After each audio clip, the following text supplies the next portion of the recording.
oh, it's almost Christmas, and I understood it today. I wanted to do my October reading video, but then I thought it's not the best way to start, to celebrate Christmas with my October reading.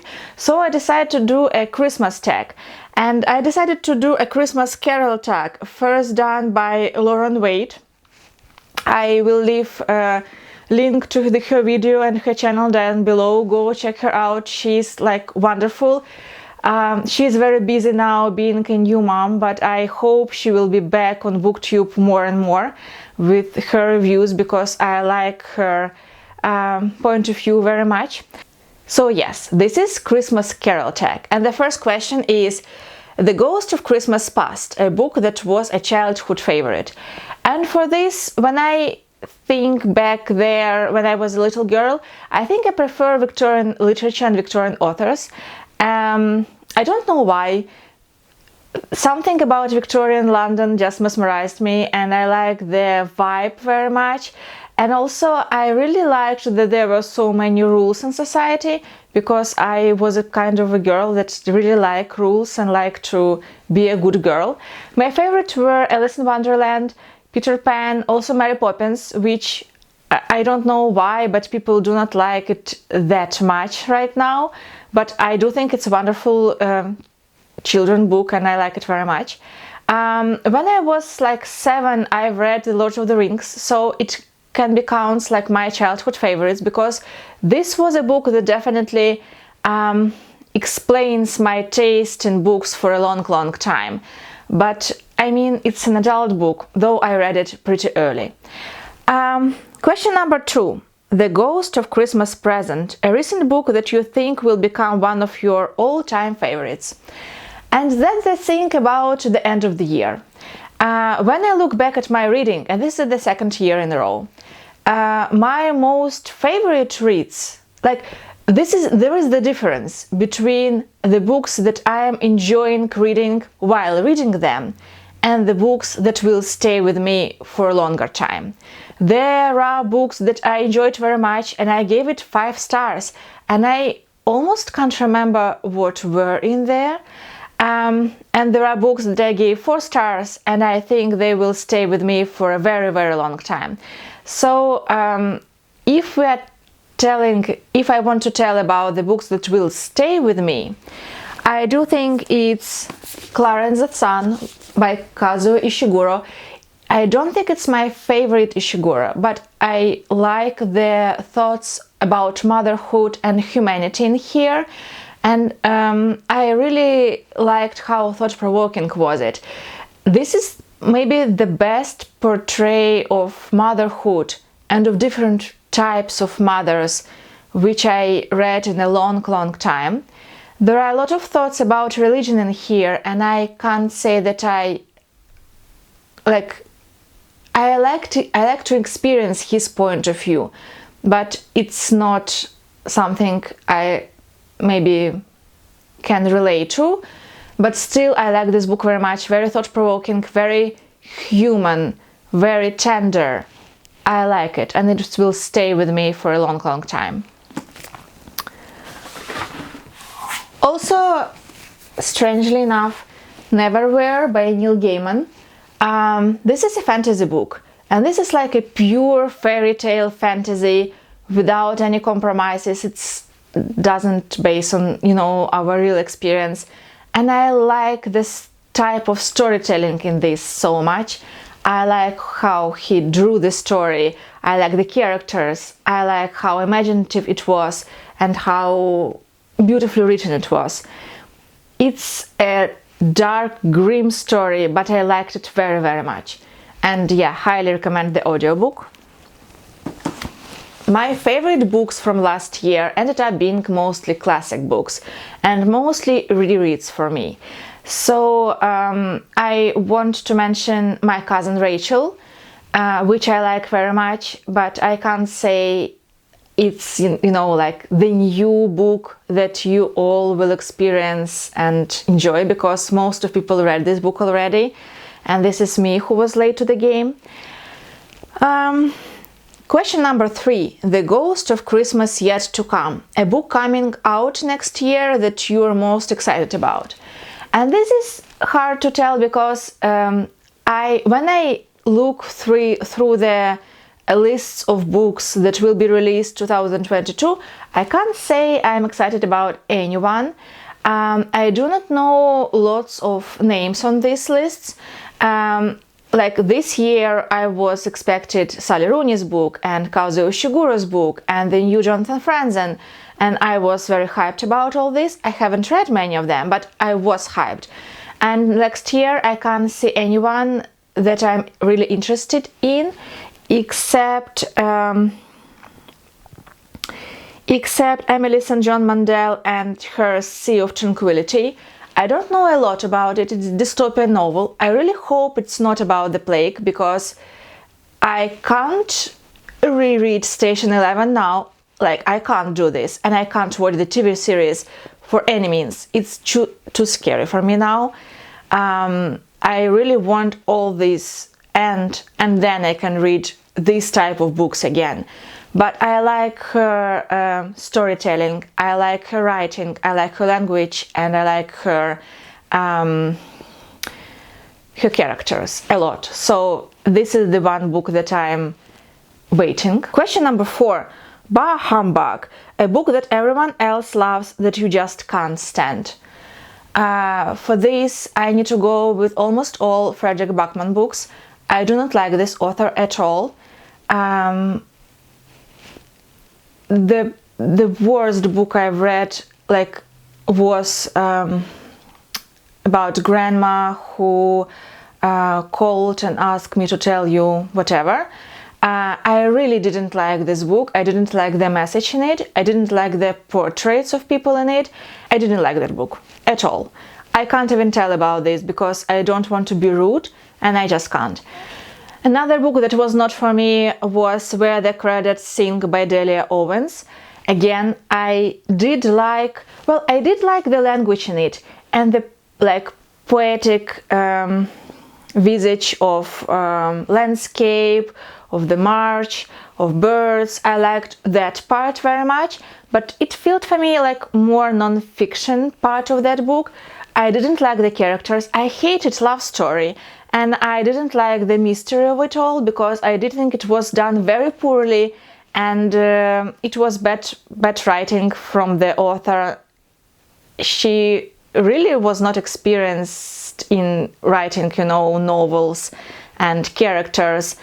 But still, maybe I don't understand something. This book is so beloved in a community and, in general public.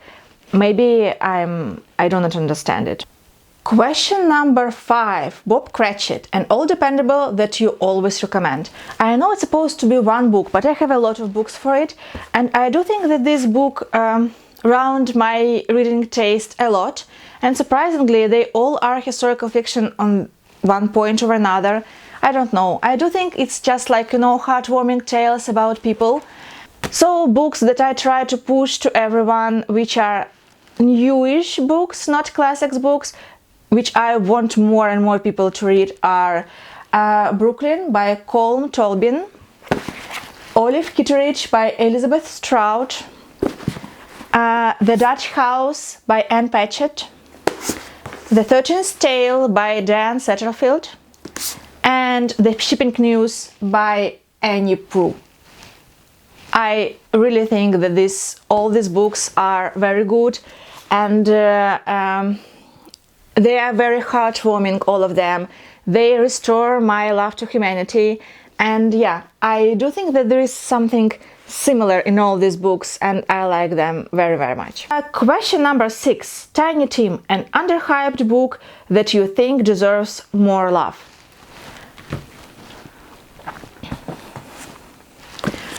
For this, I will go with a new book for me that I've read, I think in April. Popular Music from Vitula by Mikael Niemi. Well, I've read it in Russian. It's a Swedish, I think, book, or Norwegian. I liked this book very much, but it's not an easy one, and it's not for everyone. It's about very poor life in very cold climate. It's about childhood and growth. It's about love to music, and it's about boyhood. There is a little bit like magical realism in it, and the main thing I want you to be prepared for, it is rather rude. There are a lot of violence in there, and there are a lot of violence against animals in there, especially rats. There is like a terrible scene about rats in here. It's not a pleasant book, but there was something very true and very real in it. I don't know why. It's supposed to be funny. It was not funny for me, but something in it was very, very real. I believed in these people, and I do think that it's something very different from everything I've read last few years. I do think that this book is worth experiencing it, though again, it's not for everyone. And the book which is for everyone, and I really want everyone to read it, is an autobiography by Agatha Christie. I had a review on this channel and it was a bad one. I really want to read this book this year and make another review, like a better one.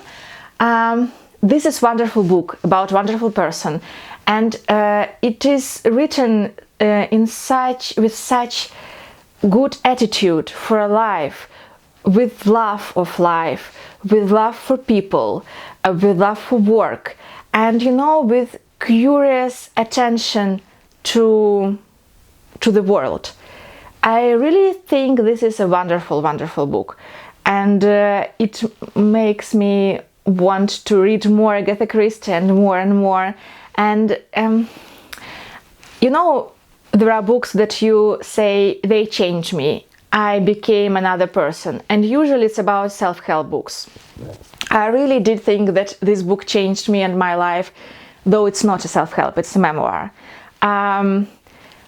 When I read it, I really wanted to be this person, or close to this person, and I really wanted to try to have her attitude, though like I am a pessimist, I have very different character. But I do think that this book made me somewhat better. I highly recommend this book to everyone. This is the most comforting read. This is very cozy, this is funny, this is interesting, this is the portrait of an epoch and a person, and a writing process. There is everything you can find in it. I like this book very, very much. I really want more people to read this. Question number 7. Today? Why, it's Christmas Day.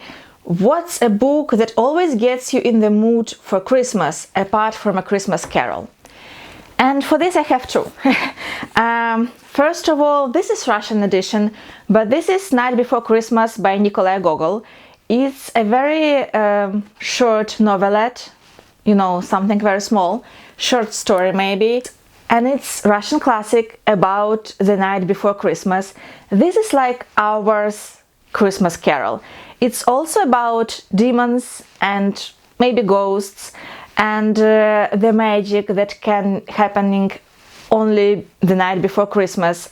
And it's full of, the portrayal of food, of scenery, of winter, of some of our tradition, like Christmas caroling, something. And I liked it very much.